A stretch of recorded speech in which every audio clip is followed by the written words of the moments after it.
회색빛 하늘이 고층 빌딩 숲을 덮어버린 월요일 아침이었습니다. 임수진은 새하얀 셔츠의 칼라를 마지막으로 정리하며 거울 속 자신을 바라봤습니다. 26살 고졸 신입사원이라는 이력서 한 장으로 시작하는 첫 출근길이었죠. 하지만 거울 속 그 눈빛은 고졸 신입사원의 것이라고 하기엔 너무나 깊고 단단했습니다. 할머니, 제가 잘할 수 있을까요? 수지는 조용히 중얼거리며 오늘의 시작을 알렸습니다. 그녀가 향한 회사는 DK그룹, 국내 유수의 재벌 기업이자 사실은 그녀의 할머니가 이끄는 그룹이었습니다. 그렇지만 오늘부터 그녀는 그저 고졸 학력으로 인턴십을 시작하는 평범한 신입사원일 뿐이었죠. 아침 8시 30분 엘리베이터 문이 열리고 개발팀 사무실이 시야에 들어왔습니다. 유리문 너머로 이미 자리에 앉아 있는 직원들이 보였고 그 중심에는 굳은 표정의 중년 남성이 서 있었습니다. 수진의 가슴이 조금 빠르게 뛰기 시작했지만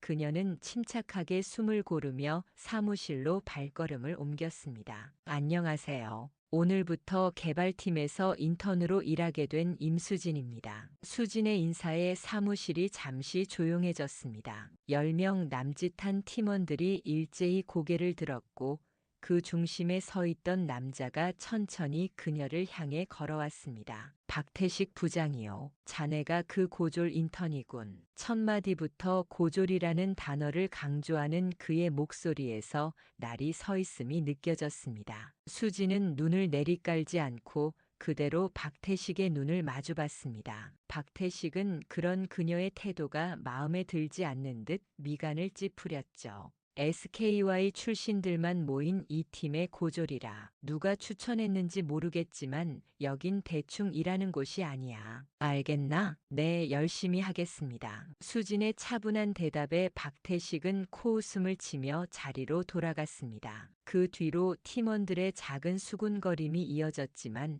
수지는 아랑곳하지 않고 배정받은 자리로 향했습니다. 그곳은 사무실 구석, 복사기와 창고 사이의 좁은 공간이었습니다. 다른 직원들의 책상보다 작고 컴퓨터도 구형 모델이었죠. 저기, 이쪽이에요. 조용한 목소리가 들려 고개를 돌리니 비슷한 또래로 보이는 남자 직원이 서 있었습니다. 그는 어색한 미소를 지으며 수진에게 자리를 안내했습니다. 이준혁이라고 합니다. 저도 작년에 입사했어요. 무슨 일 있으면 말씀하세요. 처음으로 느껴지는 따뜻함에 수지는 작게 미소 지었습니다. 그러나 그 짧은 교류는 박태식의 날카로운 목소리에 의해 끊겼습니다. 야, 이준혁, 일은 안 하고 뭐 하는 거야? 준혁은 흠칫 놀라며 자신의 자리로 돌아갔고 수지는 그제야 사무실 전체를 감싸고 있는 무거운 긴장감을 온전히 느낄 수 있었습니다. 그날 오전 수지는 자신에게 주어진 사소한 업무들을 처리하며 팀의 분위기를 관찰했습니다. 누구도 큰 소리로 말하지 않았고 박태식이 자리에서 일어날 때마다 사무실 전체가 숨을 죽였죠. 이곳이 바로 할머니가 말씀하신 문제의 현장인가 봅니다. 수지는 마음속으로 중얼거리며 조용히 자신의 역할을 준비했습니다. 그녀의 진짜 목적, 그 누구도 알지 못하는 진실은 이제 막 시작된 거였으니까요. 점심시간이 다가오자 사무실에 미묘한 긴장감이 감돌았습니다. 다들 박 부장의 눈치를 살피는 게 역력했죠. 수지는 그런 분위기를 민감하게 감지하며 조용히 자신의 가방에서 도시락을 꺼냈습니다. 집에서 직접 준비한 간단한 도시락이었습니다. 이게 뭐야? 도시락? 갑자기 들려온 박 부장의 목소리에 수지는 고개를 들었습니다. 박태식이 그녀의 책상 앞에 서서 도시락을 내려다보고 있었습니다. 사무실이 일순간 조용해졌고 모든 시선이 그들에게로 쏠렸죠. 네, 제가 아침에 준비했습니다. 우리 팀은 점심 회식이 규칙인데 누가 따로 먹으라고 했지? 수지는 잠시 당황했습니다. 아무도 그런 규칙을 알려주지 않았거든요. 그녀가 대답하기도 전에 박태식은 손을 휘둘러 도시락통을 책상 위에서 떨어뜨렸습니다. 바닥에 쏟아진 반찬들과 밥이 사무실 바닥을 어지럽혔습니다. 고졸 주제의 도시락은 무슨, 내 주제에 맞게 편의점 김밥이나 먹어. 알겠어? 박태식의 모욕적인 말에도 수지는 표정 하나 바꾸지 않았습니다. 다만 그녀의 눈동자가 잠시 차갑게 빛났을 뿐이죠. 침묵 속에서 그녀는 천천히 무릎을 꿇고 바닥에 흩어진 음식들을 정리하기 시작했습니다. 도와드릴게요. 준혁이 조용히 다가와 함께 정리를 도왔습니다. 그의 작은 친절이 수진에게는 큰 위로가 되었죠. 박태식은 그런 광경을 비웃듯 바라보다 팀원들에게 큰 소리로 외쳤습니다. 다들 준비해. 점심 먹으러 가자고. 그렇게 팀원들은 박태식을 따라 사무실을 나갔고 수진과 준혁만이 남았습니다. 괜찮아요. 제가 할게요. 수진이 말했지만 준혁은 계속해서 도왔습니다. 부장님이 원래 저런 스타일이에요. 학벌을 엄청 중요하게 생각하거든요. 준혁의 말에 수진은 잠시 그를 바라봤습니다. 그의 진심 어린 눈빛에서 수진은 이 팀에 적어도 한 명의 동맹자가 있음을 느꼈습니다. 괜찮아요. 익숙해져야죠. 두 사람은 정리를 마치고 준혁은 자신의 책상에서 초콜릿 하나를 꺼내 수진에게 건넸습니다. 점심은 어떻게 하실 거예요? 편의점에 다녀올게요. 먼저 가세요. 준혁이 떠난 후 수지는 자리에 앉아 깊은 숨을 내쉬었습니다. 그리고 작은 수첩을 꺼내 무언가를 적기 시작했습니다. 첫째 날, 박태식 부장은 예상대로 전형적인 권위주의자, 학벌 차별 심각, 공개적 모욕 행위 확인. 수지는 이후 편의점에서 간단한 김밥을 사와 혼자 자리에서 먹었습니다. 그리고 오후에는 묵묵히 자신에게 주어진 자료 정리와 입력 작업을 해나갔죠.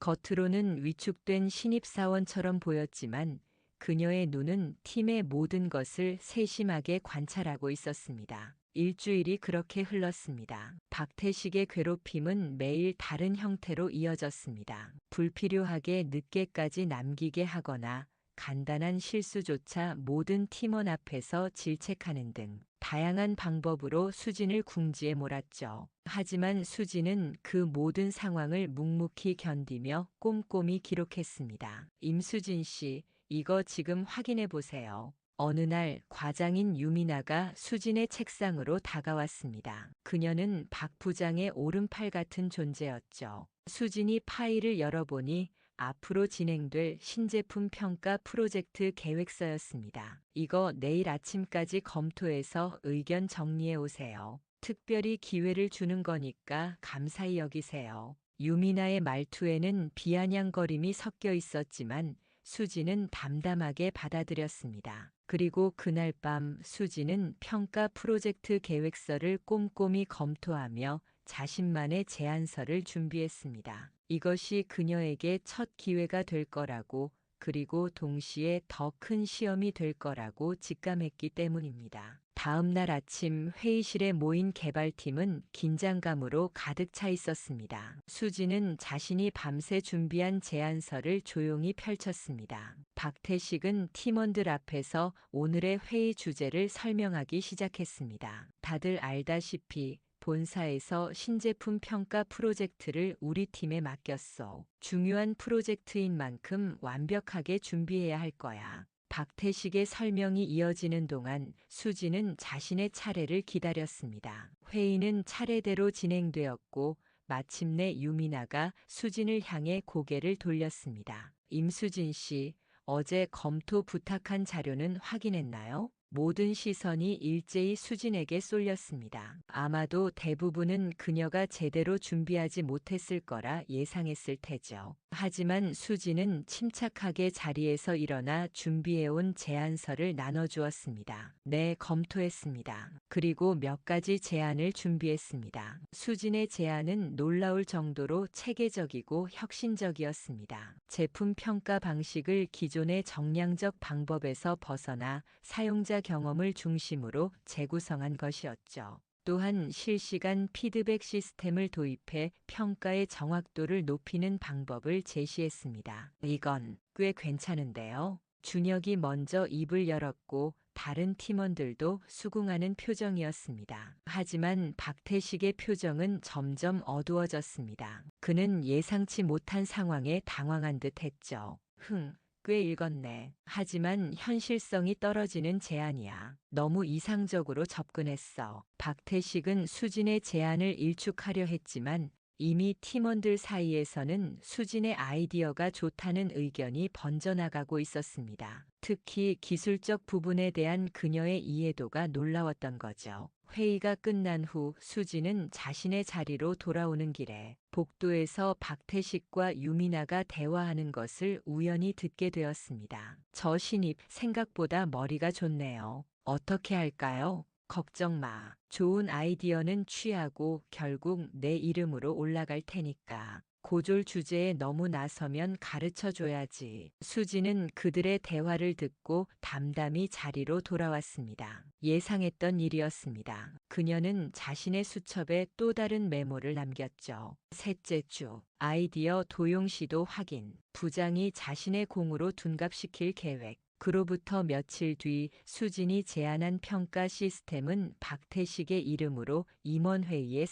상정되었습니다. 그리고 예상대로 큰 호평을 받았죠. 박태식은 마치 자신이 모든 것을 고안한 양 으스대며 팀에 돌아왔습니다. 여러분 덕분에 우리 팀이 이번에 큰 점수를 땄어. 특히 실시간 피드백 시스템은 임원진들이 극찬했다고. 그의 발표를 듣던 수진의 눈빛이 잠시 차갑게 빛났습니다. 하지만 곧 평소의 표정으로 돌아왔죠. 그녀에게는 아직 더 큰 계획이 있었기 때문입니다. 저녁이 되자 대부분의 직원들이 퇴근했습니다. 하지만 수지는 자리에 남아 컴퓨터 작업을 이어갔습니다. 그때 준혁이 그녀의 책상으로 다가왔습니다. 아직도 이래요? 오늘 제안 정말 대단했어요. 근데 박 부장님이 다 가져가서 속상하지 않아요? 수지는 잠시 준혁을 바라보다 작게 미소 지었습니다. 괜찮아요. 언젠가는 진실이 드러나게 되어 있으니까요.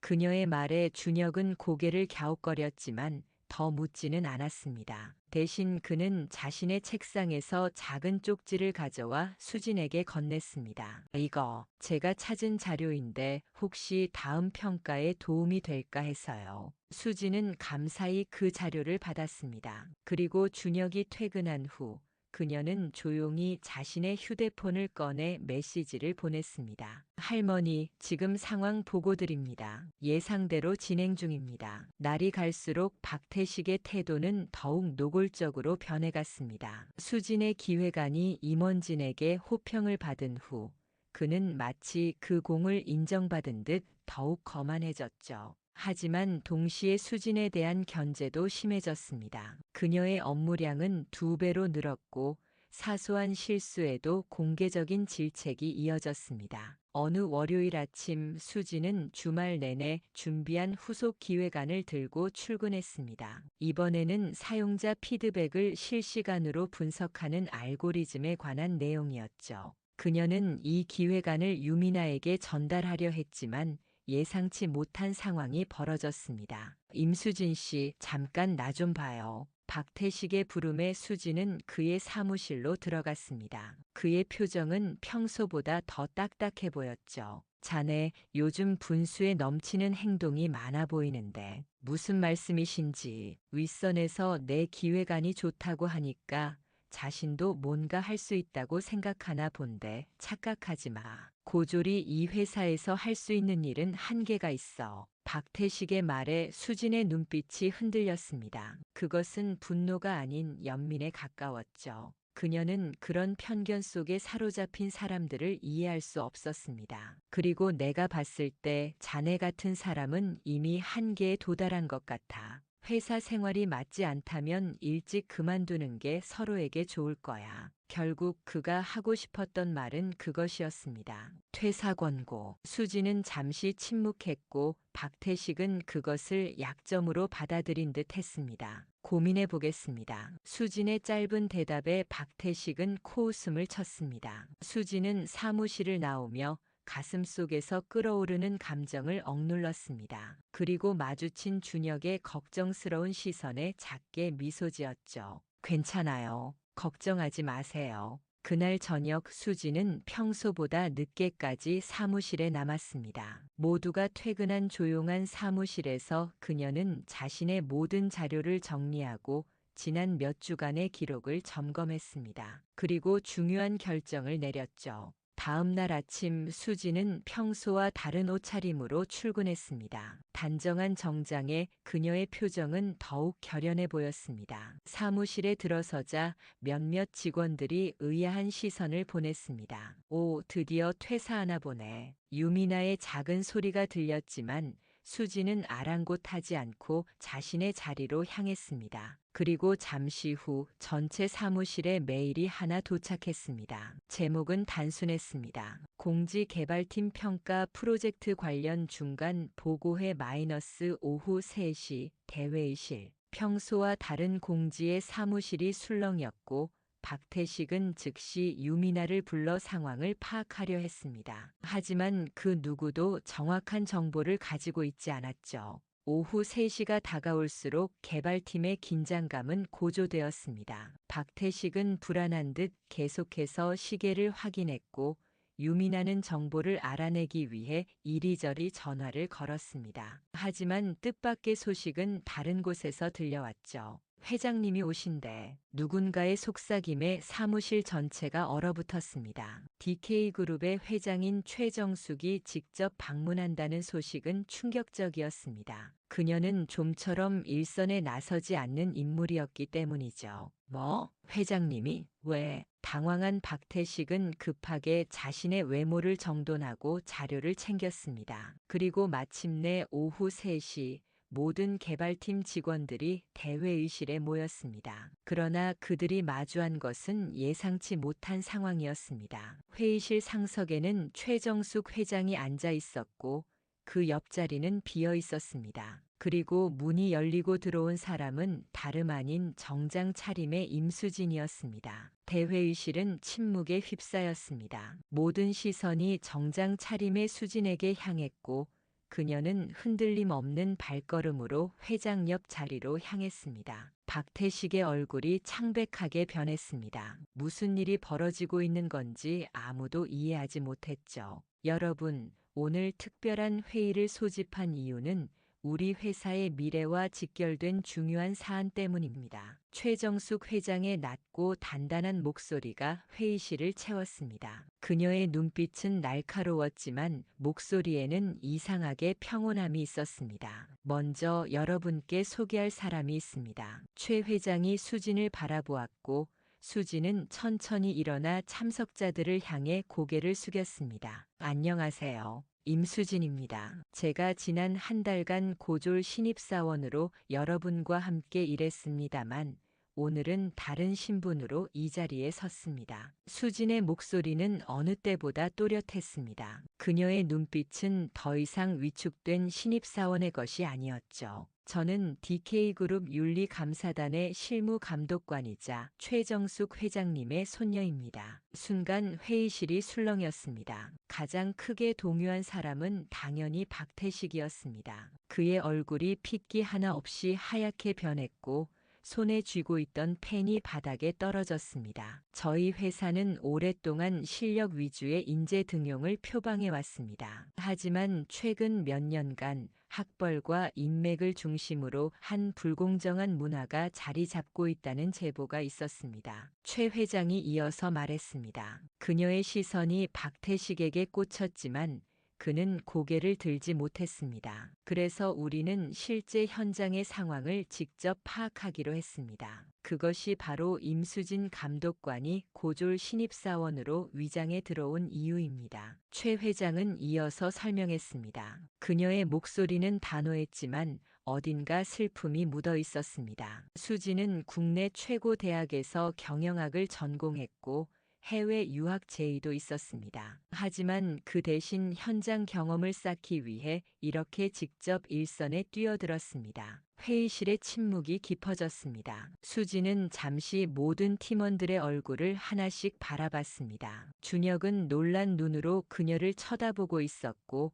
유미나는 당황한 기색이 역력했죠. 지난 한 달간 저는 고졸 신입이라는 이유로 많은 차별과 모욕을 경험했습니다. 그리고 그 모든 과정을 기록했습니다. 수지는 테이블 위에 두툼한 파일을 올려놓았습니다. 그 안에는 날짜별로 정리된 사건들과 증거 자료들이 체계적으로 담겨 있었습니다. 도시락을 바닥에 떨어뜨린 일, 아이디어를 가로챈 일, 퇴사를 강요한 일, 모두 여기 있습니다. 박태식은 마치 숨이 막힌 듯 넥타이를 느슨하게 풀었습니다. 그의 이마에는 식은땀이 맺혔고 입술은 바싹 말라 있었습니다. 회장님, 이건 오해입니다. 저는 단지 신입사원을 단련시키려고. 충분합니다. 박 부장. 최 회장의 단호한 목소리에 박태식은 입을 다물었습니다. 그녀의 눈빛은 단단했지만 분노보다는 실망이 더 깊게 자리하고 있었습니다. 우리 회사는 창업 이래로 사람의 가치는 학벌이 아닌 능력에 있다는 철학을 지켜왔습니다. 그런데 언제부터인가 이런 가치가 흐려지고 있더군요. 그래서 직접 확인하고 싶었습니다. 최 회장은 천천히 일어섰고 모든 사람들도 함께 자리에서 일어났습니다. 앞으로 DK그룹은 학벌이 아닌 실력과 인성을 기준으로 인재를 평가할 것입니다. 그리고 오늘부터 전사적인 윤리감사가 시작됩니다. 그녀의 선언에 회의실은 긴장감으로 가득 찼습니다. 그리고 최 회장은 박태식을 향해 단호하게 말했습니다. 박태식 부장은 오늘부로 직무가 정지됩니다. 감사 결과에 따라 추가 조치가 있을 예정입니다. 박태식의 얼굴이 창백하게 변했고 그는 무너지듯 자리에 주저앉았습니다. 그의 꿈과 권력이 한순간에 무너진 순간이었죠. 회의가 끝나고 사람들이 하나둘 자리를 떠났습니다. 수지는 그 자리에 남아 창밖을 바라보고 있었습니다. 그때 누군가 조심스럽게 다가왔습니다. 정말 놀랐습니다. 준혁의 목소리였습니다. 수지는 천천히 돌아보며 미소를 지었습니다. 미안해요. 정체를 숨겨서. 하지만 필요한 일이었어요. 준혁은 고개를 끄덕였습니다. 그의 눈에는 수진을 향한 새로운 존경심이 자리하고 있었습니다. 아니요. 오히려 제가 더 많이 도와드렸어야 했는데 충분히 도와주셨어요. 준혁 씨는 유일하게 저를 인간적으로 대해준 사람이었으니까요. 두 사람의 대화는 수진의 할머니가 다가오며 끝이 났습니다. 최 회장은 준혁을 바라보며 따뜻한 미소를 지었습니다. 이준혁 씨죠? 손녀가 많은 이야기를 해주더군요. 앞으로 우리 회사에 꼭 필요한 인재로 보입니다. 준혁은 당황한 듯 고개를 숙였고 최 회장은 그의 어깨를 가볍게 두드렸습니다. 앞으로 기획팀에서 손녀와 함께 일해보는 건 어떨까요? 당신의 진심과 성실함이 우리에게 필요합니다. 그날 저녁 회사는 그 어느 때보다 분주했습니다. 박태식의 직무 정지와 윤리감사 소식이 폭풍처럼 퍼져나갔고 오랫동안 묵인되었던 불공정한 관행들이 하나둘 표면 위로 떠오르기 시작했습니다. 다음 날 아침 회사는 완전히 다른 분위기였습니다. 개발팀 사무실에는 임시 부장이 파견되었고 직원들은 어색한 침묵 속에서 일을 이어갔습니다. 수지는 더 이상 구석의 작은 책상이 아닌 새로운 자리에 앉아 있었습니다. 윤리감사단의 업무를 위한 독립된 공간이었죠. 그녀의 책상 위에는 쏟아지는 제보들이 산더미처럼 쌓여 있었습니다. 박태식뿐만 아니라 회사 곳곳에서 벌어진 차별과 불공정 사례들이었습니다. 수지는 한숨을 내쉬며 그 서류들을 정리하기 시작했습니다. 생각보다 심각한가 봐요. 준혁이 커피 2잔을 들고 그녀의 사무실로 들어왔습니다. 그는 이제 수진의 공식적인 동료가 되었습니다. 할머니의 제안대로 그는 기획팀으로 발탁되었지만 당분간은 윤리감사 업무를 돕기로 했습니다. 네, 빙산의 일각이었던 거죠. 우리가 경험한 것보다 훨씬 깊은 문제가 있었어요. 수지는 커피를 받아들며 고마움을 표했습니다. 그리고 창밖으로 시선을 돌렸습니다. 건물 밖으로는 여전히 분주한 도시의 일상이 흘러가고 있었습니다. 사람들이 궁금해하는 게 있어요. 왜 굳이 고졸 신입으로 위장했는지 준혁의 조심스러운 질문에 수지는 잠시 생각에 잠겼습니다. 그리고 천천히 입을 열었습니다. 사람은 가장 취약한 위치에 있을 때 진짜 모습을 드러낸다고 생각해요. 저는 그 진짜 모습을 보고 싶었습니다. 그녀의 대답은 단순했지만 깊은 의미가 담겨 있었습니다. 준혁은 고개를 끄덕이며 이해했다는 표정을 지었습니다. 그리고 솔직히 말하면 저도 궁금했어요. 과연 제가 할머니의 이름 없이 그저 고졸 임수진으로 이 회사에서 살아남을 수 있을지. 그녀의 목소리에는 어딘가 쓸쓸함이 묻어 있었습니다. 재벌가 3세라는 무게를 평생 짊어지고 살아온 그녀에게 이번 경험은 또 다른 의미가 있었던 것이죠. 오후 수지는 박태식의 사무실을 정리하기 위해 찾아갔습니다. 텅 빈 공간에는 그가 남긴 흔적만이 남아 있었습니다. 책상 위에 화려한 명패, 벽에 걸린 화려한 학위증들, 그리고 선반 위에 가지런히 놓인 상패들. 수지는 천천히 그 공간을 둘러보았습니다. 한쪽 구석에는 버려진 듯한 상자가 있었고 그 안에는 박태식이 남긴 개인 물품들이 담겨 있었습니다. 수지는 무심코 그 상자를 들여다보다가 한 장의 사진을 발견했습니다. 그것은 젊은 시절의 박태식이었습니다. 허름한 옷차림에 그가 대학 정문 앞에서 환하게 웃고 있었죠. 사진 뒷면에는 작은 글씨로 적혀 있었습니다. 드디어 입학. 아버지,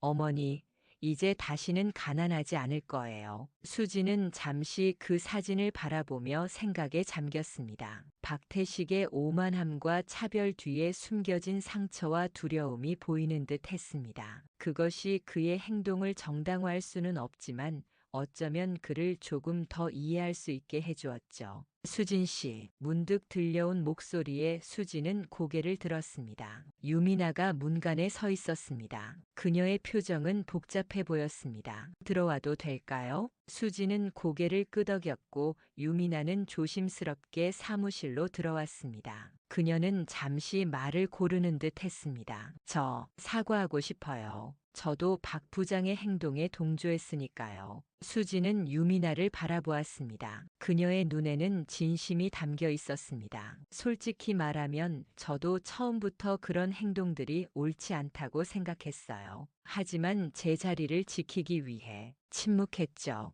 유미나의 고백에 수지는 잠시 침묵했습니다. 그리고 천천히 대답했습니다. 유미나 씨, 누구나 실수를 합니다. 중요한 건 그 실수를 인정하고 바로잡으려는 용기죠. 유미나의 눈에 안도감이 스쳤습니다. 수지는 미소를 지으며 덧붙였습니다. 앞으로 더 나은 회사를 만들기 위해 함께 노력했으면 좋겠습니다. 그날 저녁 수지는 할머니를 만나기 위해 회장실로 향했습니다. 최정숙은 창가에 서서 석양이 지는 도시의 풍경을 바라보고 있었습니다. 할머니, 들어가도 될까요? 최 회장은 천천히 고개를 돌려 손녀를 바라보았습니다. 그녀의 눈빛은 따뜻했지만 동시에 무거운 책임감이 담겨 있었습니다. 들어오렴 수진아. 할머니의 사무실은 늘 그렇듯 단정하고 소박했습니다. 화려한 장식 대신 책과 나무로 만든 가구들이 공간을 채우고 있었죠. 수지는 익숙한 소파에 앉아 할머니를 바라봤습니다. 오늘 하루는 어땠니? 최 회장이 물었고 수지는 깊은 숨을 내쉬었습니다. 생각보다 복잡해요.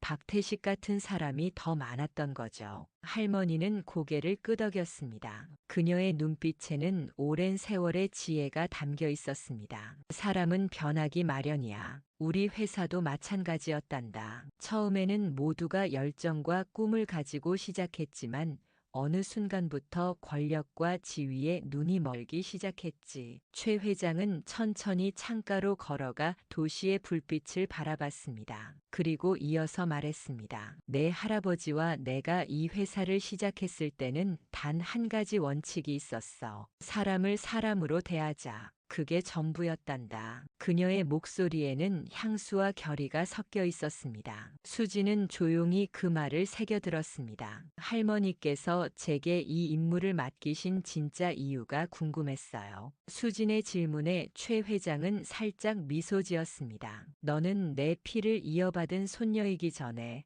한 사람으로서의 수진이니까 내가 직접 경험하고 느끼길 바랐단다. 그래야 진정한 변화를 이끌 수 있으니까. 그날 밤 수지는 사무실을 나와 도시의 밤거리를 걸었습니다. 머릿속은 오늘 있었던 일들로 가득 찼습니다. 박태식의 몰락, 유미나의 고백, 할머니의 말씀. 모든 것이 그녀의 마음속에서 소용돌이 쳤습니다. 문득 허기가 느껴져 수지는 근처 편의점으로 들어갔습니다. 진열대 앞에서 그녀는 도시락을 한참 바라봤습니다. 그리고 미소를 지으며 한 개를 집어들었습니다. 옥상으로 올라간 수지는 도시락을 펼쳐놓고 하늘을 바라봤습니다. 어둠 속에서도 별들이 반짝이고 있었습니다. 그녀는 젓가락을 들고 천천히 음식을 먹기 시작했습니다. 박태식이 던져버린 그 도시락과 같은 것이었지만 지금은 그 의미가 완전히 달랐습니다. 사람을 겉모습으로 판단하면 결국 그게 당신의 한계가 됩니다. 수지는 조용히 중얼거렸습니다. 그것은 단순한 복수가 아닌 진정한 변화를 위한 첫걸음이었습니다. 다음 날 아침 회사 전체에 새로운 공지가 내려졌습니다. 전사적 윤리개혁 프로젝트의 시작이었죠. 수지는 그 프로젝트의 책임자로 지명되었고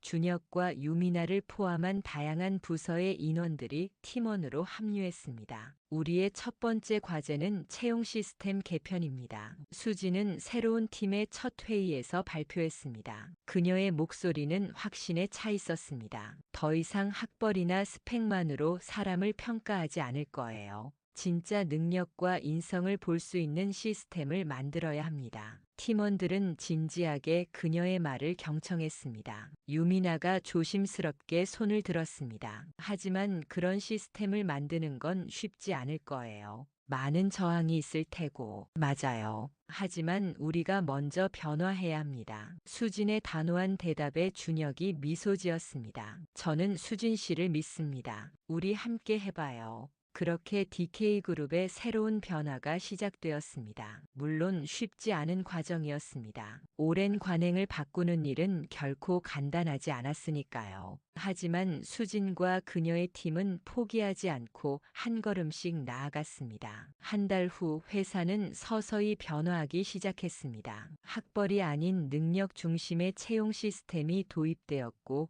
직원들의 아이디어를 존중하는 문화가 자리 잡아갔습니다. 그리고 그 중심에는 항상 임수진이 있었습니다. 가을이 깊어가던 어느 날 수진은 회사 앞 공원 벤치에 앉아 있었습니다. 점심시간을 이용해 잠시 바깥 공기를 쐬고 싶었던 것이죠. 그녀 옆에는 편의점에서 산 도시락이 놓여 있었습니다. 여기 앉아도 될까요? 익숙한 목소리에 수지는 고개를 들었습니다. 준혁이 미소를 지으며 서 있었습니다. 수지는 고개를 끄덕이며 자리를 내주었습니다. 요즘 너무 바빠 보여요. 괜찮아요? 준혁의 질문에 수지는 미소를 지었습니다. 그녀의 눈에는 피로가 깃들어 있었지만 동시에 만족감도 엿보였습니다. 바쁘지만 보람차요. 회사가 조금씩 변하고 있으니까요. 두 사람은 잠시 침묵 속에서 각자의 도시락을 먹었습니다. 가을 햇살이 따스하게 그들을 감싸고 있었습니다. 그런데 궁금한 게 있어요. 준혁이 조심스럽게 입을 열었습니다. 네, 말씀해 보세요. 왜 아직도 그 도시락을 먹는 거예요? 이제 회장님 손녀로서 더 좋은 걸 먹을 수 있잖아요. 수지는 잠시 생각에 잠겼습니다. 그리고 도시락을 바라보며 천천히 대답했습니다. 이 도시락은 제게 하나의 상징이 되었어요. 누군가에겐 하찮게 보일 수 있지만 제게는 소중한 교훈을 담고 있거든요. 준혁은 고개를 끄덕이며 그녀의 말을 이해했다는 표정을 지었습니다. 박태식 씨는 어떻게 됐나요? 수진의 질문에 준혁은 잠시 멈칫했습니다. 그리고 조용히 대답했습니다. 퇴직하셨대요. 하지만 들리는 소문에 의하면 작은 스타트업을 시작하셨다고 해요. 수진은 고개를 끄덕였습니다. 비록 박태식이 큰 잘못을 저질렀지만 그에게도 새로운 시작이 있기를 바랐습니다. 오후 수지는 할머니의 사무실로 향했습니다. 정기 보고를 위한 시간이었습니다. 하지만 이번에는 공식적인 보고서 대신 그녀는 자신의 생각을 나누고 싶었습니다. 할머니, 지난 몇 개월을 돌아보니 많은 것이 달라졌어요. 수지는 차분하게 말을 이어갔습니다. 단순히 박태식 한 사람의 문제가 아니었습니다. 우리 회사 전체가 가지고 있던 오래된 관행과 생각들이었죠. 최 회장은 조용히 손녀의 말을 경청했습니다. 그녀의 눈빛에는 깊은 자부심이 담겨 있었습니다. 하지만 가장 중요한 건 사람들이 변화할 수 있다는 것을 봤다는 점이에요. 유미나 씨처럼 처음에는 동조했지만 이제는 새로운 시스템의 중심이 된 사람도 있고, 수진의 말에 최 회장은 미소를 지었습니다. 사람은 환경의 산물이란다. 좋은 환경이 좋은 사람을 만들지. 내가 그 환경을 만들어가고 있는 것 같구나. 두 사람의 대화는 깊이를 더해갔습니다. 회사의 미래, 변화의 방향, 그리고 수진 자신의 성장에 대해서도 이야기를 나눴습니다. 저녁이 되자 수진은 사무실을 나서기 전에 마지막으로 한번 개발팀 사무실을 들여다봤습니다. 예전에 그녀가 앉았던 구석 자리에는 이제 새로운 인턴이 앉아 있었습니다. 고등학교를 갓 졸업한 젊은 여성이었죠. 수진은 조용히 그녀에게 다가갔습니다. 안녕하세요. 처음 뵙겠습니다. 임수진입니다. 인턴은 놀란 듯 자리에서 벌떡 일어났습니다. 안녕하세요. 저 김미래라고 합니다. 이제 막 시작했어요. 수지는 따뜻한 미소를 지었습니다. 이 자리에 앉으니 생각나는 게 많네요. 저도 얼마 전까지 그 자리에 앉아 있었거든요. 미래의 눈이 커졌습니다. 정말요? 그럼 제가 앉은 이 자리가 임수진 이사님이. 네, 맞아요. 모두가 다 어디선가부터 시작하는 법이죠. 수지는 미래의 어깨를 가볍게 두드렸습니다. 어려운 일 있으면 언제든 찾아오세요. 그리고 자신을 믿으세요. 그 자리가 당신의 한계를 정하지는 않으니까요. 사무실을 나서며 수지는 마지막으로 창밖을 바라봤습니다. 도시의 불빛이 하나둘 켜지기 시작했고 그 속에서 DK그룹의 큰 건물이 우뚝 서 있었습니다. 그 안에서 수많은 사람들이 각자의 자리에서 일하고 있었습니다. 사람을 겉모습으로 판단하면 결국 그게 당신의 한계가 됩니다. 수지는 다시 한번 그 문장을 마음속으로 되뇌었습니다. 그리고 미소를 지으며 앞으로 나아갔습니다. 이제 그녀의 진짜 여정은 시작되었으니까요.